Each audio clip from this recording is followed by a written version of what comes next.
ओम शांति। 17 फरवरी 2021 की प्रातः मुरली बाप दादा की साकार महावाक्य है। बाबा बोले, मीठे बच्चे, तुम ब्राह्मण से देवता बनते हो, तुम ही भारत को स्वर्ग बनाते हो, तो तुम्हें अपनी ब्राह्मण जाति का नशा चाहिए। प्रश्न है, सच्चे ब्राह्मणों की मुख्य निशानी क्या होगी? उत्तर है 1 नंबर पॉइंट, सच्चे ब्राह्मणों का इस पुरानी दुनिया से लंगर उठा हुआ होगा।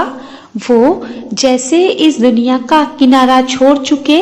2 नंबर पॉइंट है, सच्चे ब्राह्मण वो जो हाथों से काम करे और बुद्धि सदा बाप की याद में रहे, अर्थात कर्म योगी हो। 3 नंबर पॉइंट, ब्राह्मण अर्थात कमल फूल समान। 4 नंबर पॉइंट, ब्राह्मण अर्थात सदा आत्म अभिमानी रहने का पुरुषार्थ करने वाले। 5 नंबर पॉइंट, ब्राह्मण अर्थात काम महाशत्रु पर विजय प्राप्त करने वाले। ओम शांति। रूहानी बाप रूहानी बच्चों को समझाते हैं, बच्चे कौन? यह ब्राह्मण। यह कभी भूलो मत कि हम ब्राह्मण हैं, देवता बनने वाले हैं। वर्णों को भी याद करना पड़ता है। यह तुम आपस में सिर्फ ब्राह्मण ही ब्राह्मण हो। ब्राह्मणों को बेहद का बाप पढ़ाते हैं। यह ब्रह्मा नहीं पढ़ाते हैं, शिव बाबा पढ़ाते हैं ब्रह्मा द्वारा। ब्राह्मणों को ही पढ़ाते हैं। शूद्र से ब्राह्मण बनने बिगड़ देवी देवता बन नहीं सकेंगे। वर्षा शिव बाबा से मिलता है। वो शिव बाबा तो सबका बाप है। इस ब्रह्मा को ग्रेट ग्रेट ग्रैंडफादर कहा जाता है। लौकिक बाप तो सबको होते हैं, पारलौकिक बाप को भक्ति मार्ग में याद करते हैं। अब तुम बच्चे समझते हो, यह है अलौकिक बाप जिनको कोई नहीं जानते। भल ब्रह्मा का मंदिर है, यह भी प्रजापिता आदि देव का मंदिर है। उनको कोई महावीर कहते हैं, दिल वाला भी कहते हैं, परंतु वास्तव में दिल लेने वाला है शिव बाबा, न कि प्रजापिता आदिदेव ब्रह्मा। सब आत्माओं को सदा सुखी बनाने वाला, सुख करने वाला एक ही बाप है। यह भी सिर्फ तुम ही जानते हो। दुनिया में तो मनुष्य कुछ नहीं जानते, तुच्छ बुद्धि है। हम ब्राह्मण ही शिव बाबा से वर्षा ले रहे हैं। तुम भी यह घड़ी घड़ी भूल जाते हो। याद है, बड़ी सहज योग अक्षर सन्यासियों ने रखा है। तुम तो बाप को याद करते हो।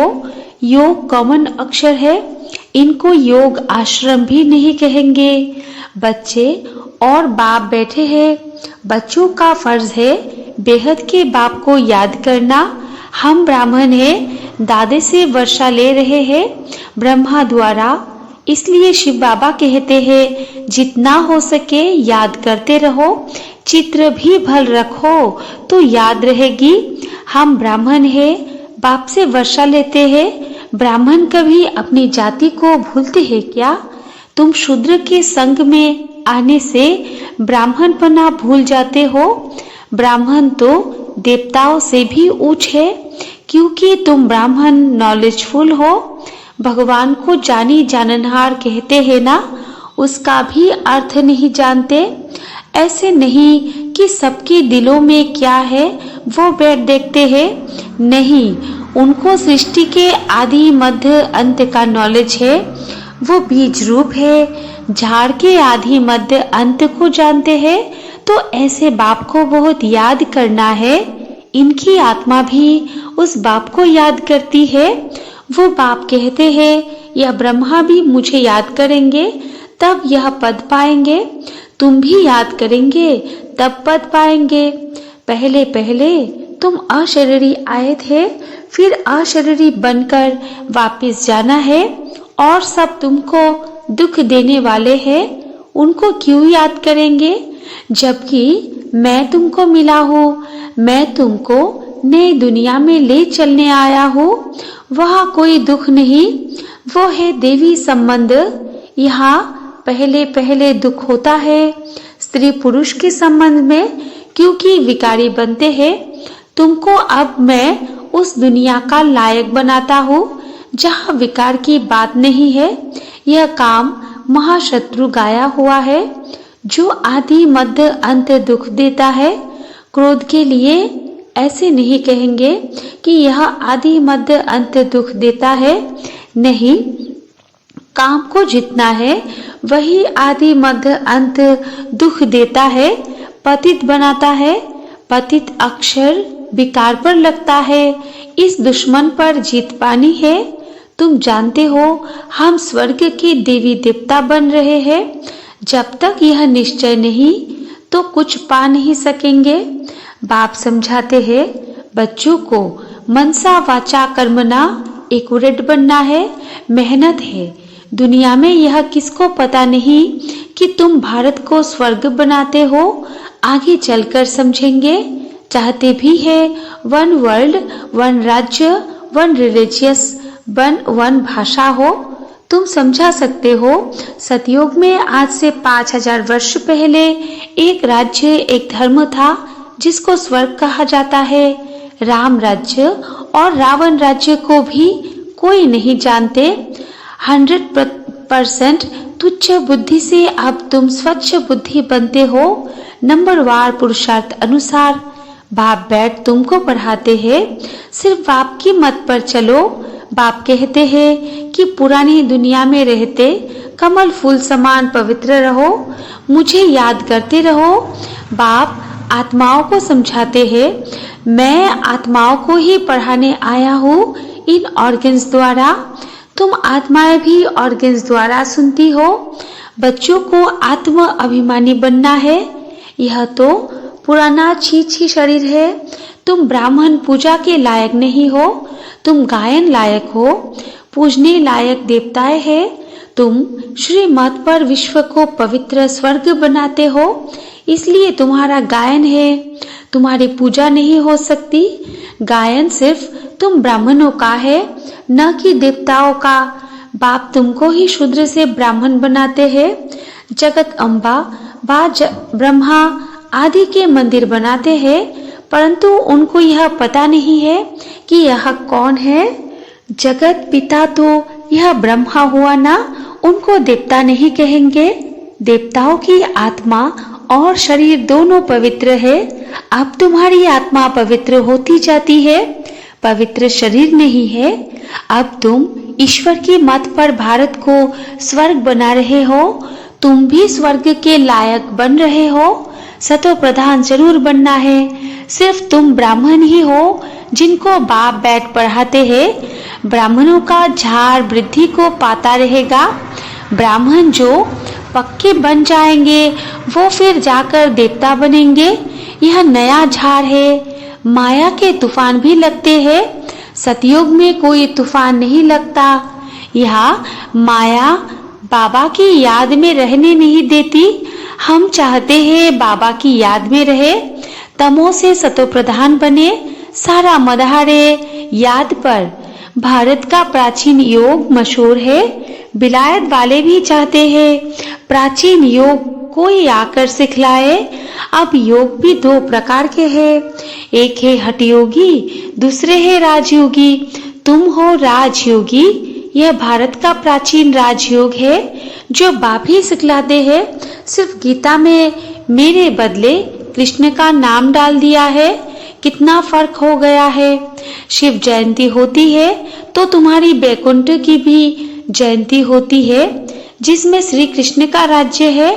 तुम जानते हो शिव बाबा की जयंती है तो गीता की भी जयंती है, बैकुंठ की भी जयंती होती है, जिसमें तुम पवित्र बन जाएंगे। कल्प पहले मौफिक स्थापना करते हैं। अब बाप कहते हैं मुझे याद करो। याद न करने से माया कुछ न कुछ विकर्म करा देती है। याद नहीं किया और लगी चमाट। याद में रहने से चमाट नहीं खाएंगे। यह बॉक्सिंग होती है। तुम जानते हो हमारा दुश्मन कोई मनुष्य नहीं है, रावण है दुश्मन। बाप कहते हैं इस समय की शादी बर्बादी है। एक दो की बर्बादी करते हैं, पतित बना देते हैं। अब पारलौकिक बाप ने ऑर्डिनेंस निकाला है, बच्चे यह काम महाशत्रु है, इन पर जीत पहनो और पवित्रता की प्रतिज्ञा करो।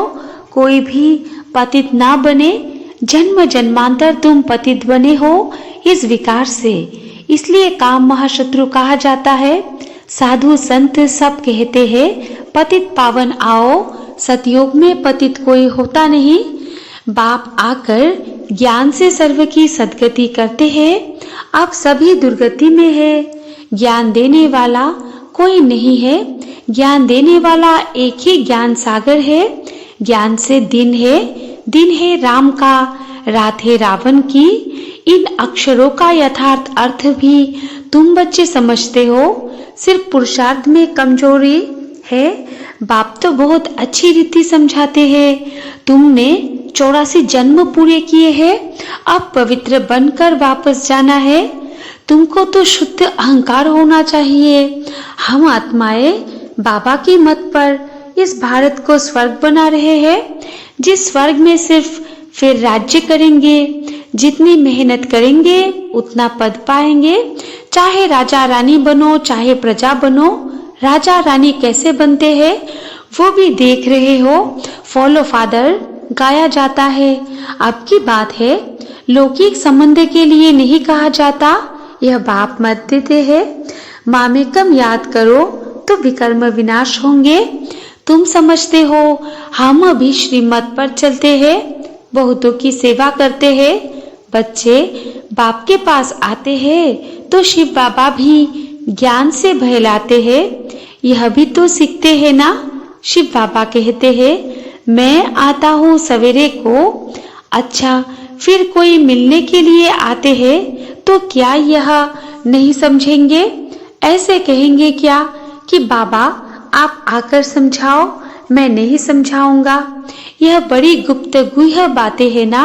मैं तो सबसे अच्छा समझा सकता हूँ। तुम ऐसे क्यों समझते हो कि शिव बाबा ही समझाते हैं? यह नहीं समझाते होंगे। यह भी जानते हो कल्प पहले इसने समझाया है, तब तो यह पद पाया है। मम्मा भी समझाती थी ना, वो भी उच्च पद पाती है। मम्मा बाबा को सूक्ष्म वतन में देखते हैं तो बच्चों को फॉलो फादर करना है। सरेंडर होते भी गरीब है, साहूकार हो न सके। गरीब ही कहते हैं बाबा यह सब कुछ आपका है। शिव बाबा तो दाता है, वो कभी लेता नहीं है। बच्चों को कहते हैं यह सब कुछ तुम्हारा है। मैं अपने लिए महल ना यहाँ ना वहाँ बनाता हूँ, तुमको स्वर्ग का मालिक बनाता हूँ। अब इन ज्ञान रत्नों से झोली भरनी है। मंदिर में जाकर कहते हैं मेरी झोली भरो, परंतु किस प्रकार की, किस चीज की झोली भर दो? झोली भरने वाली तो लक्ष्मी है जो पैसा देती है। शिव के पास तो जाते नहीं, शंकर के पास जाकर कहते हैं समझते हैं शिव और शंकर एक है, परंतु ऐसे थोड़े ही है। बाप आकर सत्य बात बताते हैं। बाप है ही दुख हरता सुख करता। तुम बच्चों को गृहस्थ व्यवहार में भी रहना है, धंधा भी करना है। हर एक अपने लिए राय पूछते हैं। बाबा हमको इस बात में झूठ बोलना पड़ता है। बाप हर एक की नजदीक राय देते हैं, क्योंकि बाप समझाते हैं मैं कहूँ और कर न सके ऐसी राय ही क्यों दूं? नजदीक राय दी जाती है। जो कर भी सके कहूँ और करे नहीं तो ना फरमान बरदार की लाइन में आ जाए।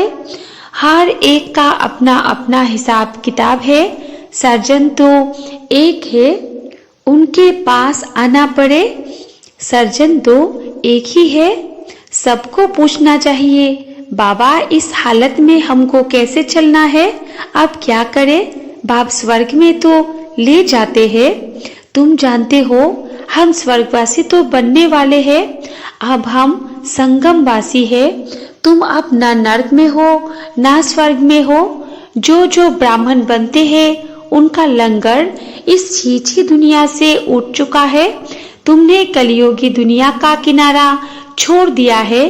कोई ब्राह्मण दिखा जा रहा है।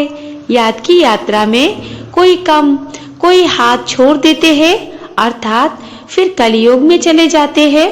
तुम जानते हो खिवैया हमको अब ले जा रहा है। वो यात्रा तो अनेक प्रकार की है, तुम्हारी ही एक यात्रा है। यह बिल्कुल न्यारी यात्रा है। हाँ, तूफान आते हैं जो याद को तोड़ देते हैं। इस याद की यात्रा को अच्छी रीति पक्का करो, मेहनत करो। तुम कर्म योगी हो, जितना हो सके हद कर दे, दिल यार दे। आधा कल्प तुम आशिक माशुक को याद करते आए हो। बाबा यहाँ बहुत दुख है, अब हमको सुखधाम का मालिक बनाओ। याद की यात्रा में रहेंगे तो तुम्हारे पाप खलास हो जाएंगे। तुमने ही स्वर्ग का वर्षा पाया था, अब गवाया है। भारत स्वर्ग था तब कहते हैं प्राचीन भारत। भारत को ही बहुत मान देते हैं, सबसे बड़ा भी है, सबसे पुराना भी है। अब तो भारत कितना गरीब है, इसलिए सब उनको मदद करते हैं। वो लोग समझते हैं हमारे पास बहुत अनाज हो जाएगा, कहाँ से मंगाना नहीं पड़ेगा। परंतु यह तो तुम जानते हो विनाश सामने खड़ा है। जो अच्छी तरह से समझते हैं उन्हों को अंदर बहुत खुशी रहनी चाहिए। प्रदर्शनी में कितने आते हैं, कहते हैं तुम सत्य कहते हो, परंतु यह समझे कि हमको बाप से वर्षा लेना है, ये थोड़े ही बुद्धि में बैठता है। यहाँ से बाहर निकले खलास। तुम जानते हो बाबा हमको स्वर्ग में ले जाता है। वहां ना गर्भ जेल में ना उस जेल में जाएंगे। अभी जेल की यात्रा भी कितनी सहज हो गई है। फिर सतयुग में कभी जेल का मुख देखने को नहीं मिलेगा। दोनों जेल नहीं रहेंगे। यह सब यह माया का पाप है। बड़ों बड़ों को जैसे खलास कर देते हैं। आज बहुत मान दे रहे हैं, कल मान ही खलास। आज हर एक बात क्विक होती है, मौत भी क्विक होते रहेंगे। सतयुग में ऐसे कोई उपद्रव होते नहीं। आगे चल देखना क्या होता है, बहुत भयंकर सीन है। तुम बच्चों ने साक्षात्कार भी किया है। बच्चों के लिए मुख्य यह याद की यात्रा। अच्छा, मीठी मीठी सिकलदे बच्चों प्रति माता पिता बाप दादा का याद प्यार और गुड मॉर्निंग। रूहानी बाप की रूहानी बच्चों को नमस्ते, और हम रूहानी बच्चों की रूहानी माता पिता बाप दादा को भी याद प्यार, गुड मॉर्निंग और नमस्ते नमस्ते नमस्ते। धारणा के लिए मुख्य सार 1 नंबर पॉइंट है, मनसा वाचा कर्मना, बहुत बहुत एक्यूरेट बनना है।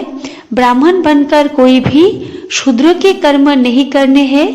2 नंबर पॉइंट है, बाबा से जो राय मिलती है उस पर पूरा पूरा चलकर फरमान बरदार बनना है।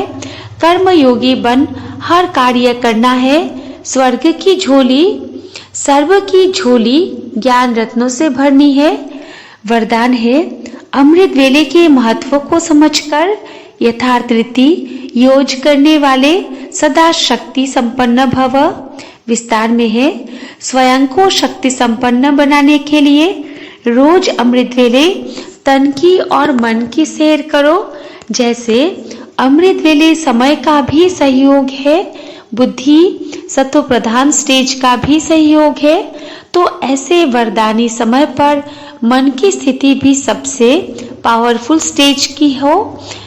पावरफुल स्टेज अर्थात बाप समान बीज रूप स्थिति। साधारण स्थिति में तो कर्म करते भी रह सकते हो, लेकिन वरदान के समय को यथार्थ रीति यूज करो तो कमजोरी समाप्त हो जाएगी। स्लोगन है, अपनी शक्तियों के खजाने से शक्तिहीन परवश आत्मा को शक्तिशाली बनाओ। अच्छा, ओम शांति।